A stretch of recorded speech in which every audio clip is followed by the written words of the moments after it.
Leo na kusomea hadithi kutoka mkusanyo wa hadithi za Sahih Muslim, hadithi namba 2749. Hadithi hii pia inapatikana katika vitabu vya Sahih Muslim, kitabu cha 50, hadithi namba 13.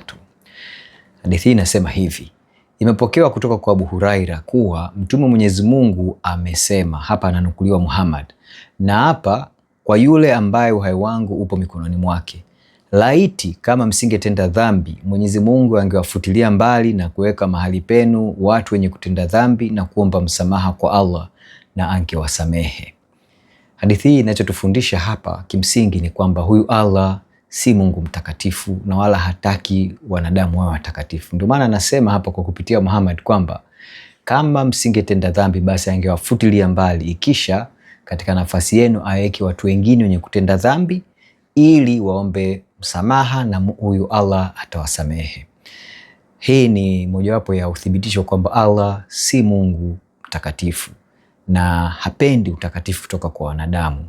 Na hii ni sababu mojawapo kwa nini sisi Wakristo tunasema Allah si Mungu wa kwenye Biblia takatifu, yule Mungu tunayemtambua katika jina lake la milele ambaye anaitwa Yahweh. Sasa nikusomee masomo mawili. Moja linatoka katika kitabu cha Mambo ya Walawi, Mambo ya Walawi sura ile ya 11 mstari wa 45.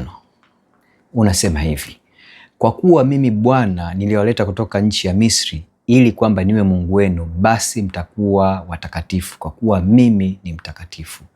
Huyu Yahweh yeye anataka sisi wanadamu tuwe watakatifu kwa sababu yeye ni mtakatifu. Yeye ndio kipimo cha utakatifu.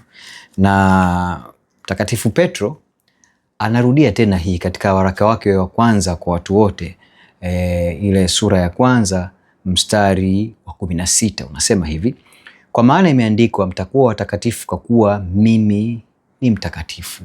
Huyu ndio Mungu tunayemwamini sisi wa Kristo, Mungu aliyejidhihirisha tokea pale mwanzo kwa jina lake la milele Yahweh. Na kama mnavyofahamu, nimekuwa nikisema mara kwa mara kwa wale ambao mnafuatia kipindi hichi, Allah si Mungu wa Biblia. Na uthibitisho mojawapo haya mafundisho ambayo huyu nabii wake alikuwa akifanyika kama Muhammad, anaonyesha wazi kwamba huyu Allah si Mungu anayependa utakatifu na wala hataki watakatifu. Na ndio maana anasema laiti mngalikuwa hamtendi dhambi basi angewafutilia mbali ili katika nafasi yenu aweke watu wenye kutenda dhambi.